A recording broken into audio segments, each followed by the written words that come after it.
বিসমিল্লাহির রহমানির রহিম। আল্লাহ পরম করুণাময়।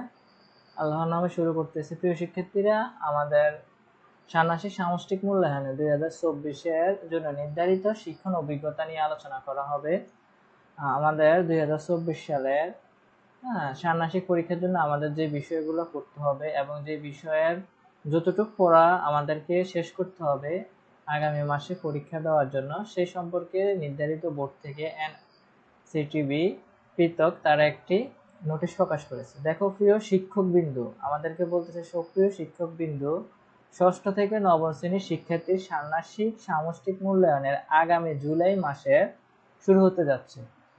দৈব চয়নের ভিত্তিতে সারা দেশে নির্বাচিত শিক্ষা প্রতিষ্ঠান থেকে বিভিন্ন বিষয়ে শ্রেণী কার্যক্রম সম্পন্ন করার তথ্য সংগ্রহ করা হয়েছে। প্রাপ্ত তথ্যের আলোকে অধিকাংশ শিক্ষা প্রতিষ্ঠান যে পর্যন্ত শিক্ষণ কার্যক্রম সম্পন্ন করেছে সেই পর্যন্ত অভিজ্ঞতাগুলোকে বিবেচনা করে ষান্মাসিক সামষ্টিক মূল্যায়ন কার্যক্রম পরিচালনা করা হবে।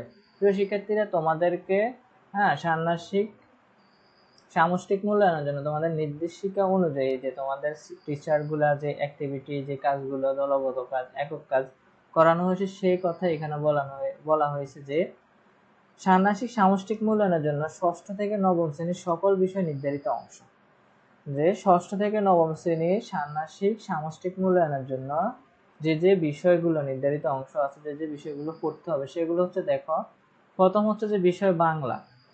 আমাদেরকে বাংলা পড়তে হবে পাঠ্যপুস্তক ষষ্ঠ শ্রেণীর আমাদের মেইন বইয়ের পাঠ্যপুস্তকের শুরু থেকে 61 পৃষ্ঠা পর্যন্ত, এবং সপ্তম শ্রেণীর হচ্ছে পাঠ্যপুস্তকের শুরু থেকে 71 পৃষ্ঠা পর্যন্ত, পাঠ্যপুস্তকের শুরু থেকে 102 পৃষ্ঠা পর্যন্ত, এবং নবম শ্রেণীর পাঠ্যপুস্তকের শুরু থেকে 99 পৃষ্ঠা পর্যন্ত। ইংরেজি হচ্ছে যে আমাদের পাঠ্যপুস্তকের শুরু থেকে 60 পৃষ্ঠা পর্যন্ত, সপ্তম শ্রেণীর পাঠ্যপুস্তকের শুরু থেকে পৃষ্ঠা 66 পর্যন্ত, আর অষ্টম শ্রেণীর হচ্ছে পাঠ্যপুস্তকের শুরু থেকে 78 পৃষ্ঠা পর্যন্ত, এবং নবম শ্রেণীর পাঠ্যপুস্তকের শুরু থেকে 77 পৃষ্ঠা পর্যন্ত।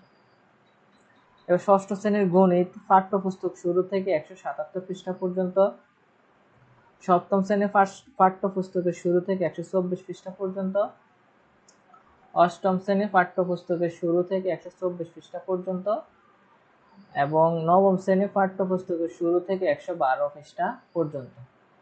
বিজ্ঞান ফার্স্ট পাঠ্যপুস্তকের শুরু থেকে 43 পৃষ্ঠা পর্যন্ত ষষ্ঠ শ্রেণী, এবং সপ্তম শ্রেণীর হচ্ছে পাঠ্যপুস্তকের শুরু থেকে 52 পৃষ্ঠা পর্যন্ত, এবং অষ্টম শ্রেণীর পাঠ্যপুস্তকের শুরু থেকে 55 পৃষ্ঠা পর্যন্ত, নবম শ্রেণীর পাঠ্যপুস্তকের শুরু থেকে 36 পৃষ্ঠা পর্যন্ত। ইতিহাস ও সামাজিক বিজ্ঞান ষষ্ঠ শ্রেণীর পাঠ্যপুস্তকের শুরু থেকে 73 পৃষ্ঠা পর্যন্ত, সপ্তম শ্রেণীর পাঠ্যপুস্তকের শুরু থেকে 74 পৃষ্ঠা পর্যন্ত, অষ্টম শ্রেণীর পাঠ্যপুস্তকের শুরু থেকে 62 পৃষ্ঠা পর্যন্ত, এবং নবম শ্রেণীর পাঠ্যপুস্তকের শুরু থেকে 73 পৃষ্ঠা পর্যন্ত।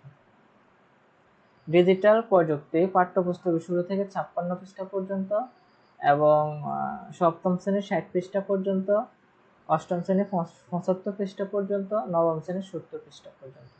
জীবন ও জীবিকা আমাদের ষষ্ঠ শ্রেণী হচ্ছে যে প্রথম থেকে 58 পৃষ্ঠা পর্যন্ত, এবং প্রথম থেকে সপ্তম শ্রেণীর 56 পৃষ্ঠা পর্যন্ত, অষ্টম শ্রেণীর হচ্ছে প্রথম থেকে 59 পৃষ্ঠা পর্যন্ত, আর হচ্ছে নবম শ্রেণীর প্রথম থেকে 90 পৃষ্ঠা পর্যন্ত। তো প্রিয় শিক্ষার্থীরা, আমাদের আরো অনেকগুলো বিষয় হচ্ছে স্বাস্থ্য সুরক্ষা আমাদের ষষ্ঠ শ্রেণীর প্রথম থেকে 71 পৃষ্ঠা পর্যন্ত, সপ্তম শ্রেণীর প্রথম থেকে শুরু করে 68 পৃষ্ঠা পর্যন্ত, অষ্টম শ্রেণীর প্রথম থেকে শুরু করে 70 পৃষ্ঠা পর্যন্ত, এবং কি নবম শ্রেণীর প্রথম থেকে শুরু করে 58 পৃষ্ঠা পর্যন্ত। শিল্প সংস্কৃতি আমাদের প্রথম থেকে শুরু করে 28 পৃষ্ঠা পর্যন্ত, প্রথম থেকে শুরু করে 44 পৃষ্ঠা পর্যন্ত, প্রথম থেকে শুরু করে 59 পৃষ্ঠা পর্যন্ত পড়তে হবে, এবং নবম শ্রেণী প্রথম থেকে শুরু করে 42 পৃষ্ঠা পর্যন্ত। ইসলাম শিক্ষা আমাদের পাঠ্যপুস্তকে প্রথম থেকে 50 পৃষ্ঠা পর্যন্ত, প্রথম থেকে শুরু করে 53 পৃষ্ঠা পর্যন্ত, প্রথম থেকে শুরু করে 72 পৃষ্ঠা, প্রথম থেকে শুরু করে 75 পৃষ্ঠা পর্যন্ত। তো প্রিয় শিক্ষার্থীরা, হিন্দু ধর্ম প্রথম থেকে 53 পৃষ্ঠা পর্যন্ত, আর সপ্তম হচ্ছে প্রথম থেকে 56 পৃষ্ঠা পর্যন্ত, অষ্টম হচ্ছে প্রথম থেকে 59, নবম হচ্ছে প্রথম থেকে 54 পৃষ্ঠা পর্যন্ত।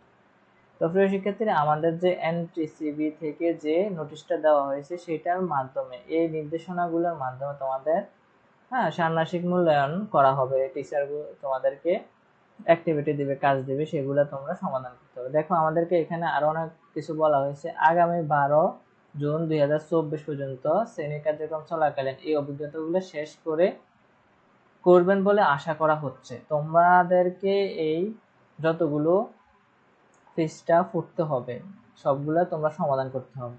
যেহেতু 12 জুনের পর ছুটির কারণে শিক্ষা প্রতিষ্ঠান বন্ধ থাকে, বন্ধের আগে যদি ষান্মাসিক সামষ্টিক মূল্যায়নের জন্য নির্ধারিত কোনো অভিজ্ঞতা সম্পূর্ণ করা সম্ভব না হয়, সেক্ষেত্রে বিকল্প উপায় অবলম্বন করুন। যদি তোমাদের ক্লাস টিচার তোমাদের বিষয়গুলো যদি শেষ করে না দিতে পারে, তাহলে বিকল্প উপায় কি? বিকল্প উপায়: শিক্ষা প্রতিষ্ঠানে বন্ধের সময় অভিজ্ঞতা সম্পূর্ণ করার দিক নির্দেশনা। বন্ধের পূর্বে শিক্ষার্থীকে বন্ধের করণীয় অভিজ্ঞতা ধাপগুলো কি কি তা সহজ ভাষায় বুঝিয়ে দিন। শিক্ষার্থীর বিকল্প কোনো কাজ পর্যবেক্ষণ করে তার পারদর্শিতা যাচাই করে তা জানিয়ে দিন।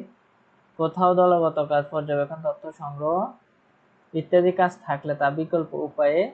উদাহরণস্বরূপ, দলগত কাজের বদলে একক কাজ, পরিবার সদস্য থেকে তথ্য সংগ্রহ, পর্যবেক্ষণের কাজটি বাড়ির আশেপাশের পরিবেশ থেকে ভিডিও দেখে বা ডকুমেন্ট করে সম্পন্ন করা যেতে পারে। কাজটি সম্পন্ন করার কৌশল বলে দিন। কাজটি শেষে সক্রিয় পরীক্ষণের বদলে পরীক্ষার্থীকে কি অ্যাসাইনমেন্ট জমা দিবে তার ধারণা এবং জমা দেওয়ার সময় নির্ধারণ করে দিন। প্রয়োজনে অনলাইন ক্লাস করে অভিভাবকদের সামাজিক যোগাযোগের গ্রুপে, মোবাইল গ্রুপে নির্দেশনা প্রদান করে শিক্ষার্থীর বাড়িতে বসে কাজ পর্যবেক্ষণ করুন এবং ফিডব্যাক প্রদান করুন। তো প্রিয় শিক্ষার্থীরা, এটা হচ্ছে আমাদেরকে এনসিটিবি থেকে নোটিশ দেওয়া হয়েছে। তোমরা এই দিক নির্দেশনা অনুযায়ী সবগুলা পড়া বন্ধের মধ্যে শেষ করার চেষ্টা করবে এবং তোমরা ষান্মাসিক পরীক্ষার মধ্যে তখন একটি ভালো প্রিপারেশন নিয়ে পরীক্ষা দিতে পারবা। আর তোমাদের সবগুলো, আমি তো সাধারণত হচ্ছে যে গণিত, বিজ্ঞান, ইংরেজি, এই 3টি বিষয় তোমাদের এখানে সবগুলো সমাধান করা হবে। আশা করি তোমরা সকল ভিডিও দেখবে এবং সাপোর্ট করবা, আমার পাশে থাকবা। সবাই সুস্থ থাকবো, ভালো থাকবো। ধন্যবাদ।